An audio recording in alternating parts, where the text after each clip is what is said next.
If you're thinking about buying or selling real estate here in Georgia, August 17th, 2024 is an important date. The real estate industry is about to see its biggest shakeup in nearly 100 years. So if you're thinking about buying or selling anytime soon, you'll want to pay close attention to this video. Now, I know that might sound a little dramatic, but trust me, this is going to affect everyone involved in real estate transactions, whether you are a buyer, a seller, or an agent like me. There's a lot of confusion right now and misinformation out there about what these changes actually mean for the average home buyer and seller. In this video, I'm going to break down exactly what's happening, why it matters, and how you can navigate these changes to come out on top. My name is Hasna Pierce, and I am a local realtor here in the Metro Atlanta area. I put out videos every single week helping sellers and buyers navigate to this very complicated process of buying and selling a home, and it's about to get a little bit more complicated. All right, let's start with the basics. What exactly is happening on August 17th? Well, this is the deal. The National Association of Realtors, or NAR for short, has agreed to major overhaul of the rules that have governed real estate transactions for decades. These changes come on the heels of a $418 million class action lawsuit settlement that NAR reached earlier this year with the Department of Justice. But first, before we get into the details of the settlement, a quick rundown on who NAR is. NAR stands for the National Association of Realtors, which is the biggest trade organization here in the US. When a real estate agent gets their license, one of the first things they do is join NAR. This earns them the title of Realtor, which means they're committed to following NAR's Code of Ethics. And that's important. Now, joining NAR isn't technically required, but almost every brokerage in this country makes it mandatory because you would need to be a NAR member to access local and state associations. And these associations provide all the necessary forms for each state to do a real estate transaction. Now, it's important to know that NAR doesn't have its own MLS, which is a multiple listing service, but they do set the MLS policies. If an agent wants to list a home on the MLS needs to follow NAR's rules. These policies ensure that listing agents disclose the right information and behave ethically, and you want them to do that. However, it's important to know that NAR does not dictate how much commission is charged. That's up to the individual brokerages and agents. So, let's break this settlement down and get into the details. At the heart of this settlement is all about commissions, those fees that you pay real estate agents when you buy or sell a home. Important to note, however, that here in Georgia, commissions have always been negotiable, though some sellers may not realize that. Unfortunately, some agents do not thoroughly explain the process to them. Traditionally, the seller has always paid the commission. The process goes like this. The seller meets with the listing agent. They discuss terms, pricing, and commission. So, as a seller, you would pay the commission that's typically around 5 to 6% of the sale price. That commission is then split between the agent who lists your home and the agent who brings in the buyer. But here is where it gets interesting. Starting August 17th, 2024, sellers will no longer be required to include a commission for the buyer's agent in their total commission payment. Instead, sellers will pay their listing agent directly, and buyers will pay their buyer's agent directly. In theory, this could lower the cost for sellers because they're only paying for one agent, right, instead of two. But, and this is a big but, it also means buyers will now have to come up with the money to pay their agent out of pocket. This is a huge shift, and it's going to change the way we think about real estate transactions. I can already hear the gears turning in your head, right? Does this mean I'm going to save money if I'm selling my home? The answer is maybe. It really depends on a lot of factors, like how well your agent can negotiate, what's customary in your area, and what the competition is doing in your area. Let me give you an example. The national median sales price in the US as of June 2024 is around $407,000. Say you're selling a home for $400,000. Under the old system, you might be paid 6% commission, which is about $24,000. That will usually then be split 50-50 between the listing agent and the buyer's agent. So each agent get $12,000. But under the new system, you might only be paying 2.5 to 3% to your listing agent, which would be around $10,000 to $12,000. Sounds like a win, right? Well, like I said, maybe. Because now the buyer has to pay their agent directly. And here's the kicker. Just because you're saving money on commission doesn't mean you as a seller will lower your asking price, right? Most sellers are going to reduce the price just because they're paying less in commissions.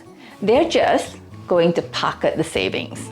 So, let's talk about the pros and cons of this new system.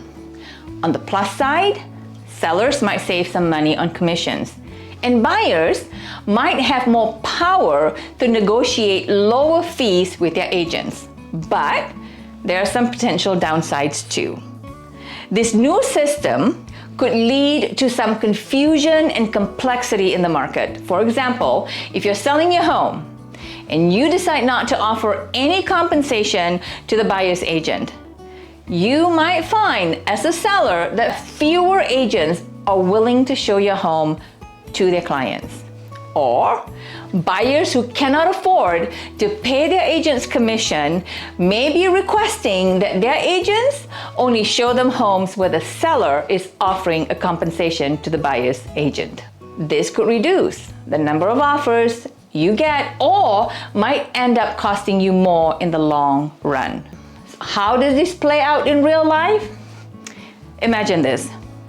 You're selling a home in a highly competitive market in a very popular neighborhood where similar homes are offering buyer agent compensation.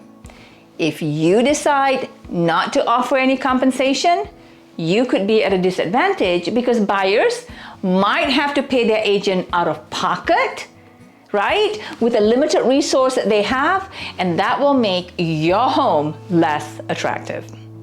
On the flip side, however, you as a buyer, if you're buying a home, you'll need to think carefully about how much you're willing to pay your agent. Do you really want to haggle over your agent's commission when you're already making one of the biggest financial decisions of your life? And I want to be honest here. Most buyers don't really know what they're doing when it comes to negotiating a real estate transaction. Most buyers. Some do, but most don't. This is where working with a skilled, experienced agent becomes more important than ever. Listen, I've been in this business for a long time, and I can tell you that not all agents are created equal. Some are fantastic negotiators who will fight tooth and nail to get you the best deal. Others, not so much. So if you're buying or selling a home, after August 17, you'll want to make sure you're working with someone who knows the ins and outs of this new system and someone who can protect your interests. That is critical. Listen, this settlement is going to shake things up, and there's a lot of uncertainty about how it's going to play out. But here is what I can tell you. If you're thinking about buying or selling a home, now is the time to start preparing. If you are a seller, you'll want to start by having a frank and open conversation with your listing agent about what you're willing to pay and how that might impact the sale of your home. Pay close attention, this is important, to how well your agent negotiates on their own behalf, because that's a pretty good indicator of how well they negotiate for you. Watch their negotiation tactics and their negotiation style. Buyers, you will need to start thinking about how you're going to handle the new commission structure. Are you willing to pay your agent directly? If so, how much? And are you confident that your agent is going to get you the best deal on your home? Let me give you some very specific steps on how sellers and buyers should navigate this new world of real estate. Sellers, listen up. Number one, talk to your agent. Schedule a meeting with your listing agent to discuss how the new commission rules might affect your sale. Be clear about your expectations and ask them how they plan to handle these new changes in the real estate world starting August 17th. Number two, review your listing agreement. Make sure you understand exactly what you're agreeing to when it comes to commission, because that's what started this mess anyways in the first place. If you're not sure about something, ask questions until you are clear. Number three, consider buyer agent compensation. Think about whether you want to offer any compensation to buyer's agent and how that might affect the attractiveness of your home to potential buyers. Number four, prepare for negotiations. Pay attention to how well your agent negotiates for themselves, because that's a pretty good sign of how well they'll negotiate for you. All right, buyers, listen up. Number one, find a knowledgeable agent. There I go again. Look for an agent who really understands these new commission rules and can guide you through the process. Don't be afraid to ask them the tough questions. Ask them the tough questions and hopefully they'll answer it to your satisfaction. Number two, understand buyer agency agreements. Before you even start looking at homes, you'll need to sign a buyer agency agreement. That is the new rule that came out of the settlement.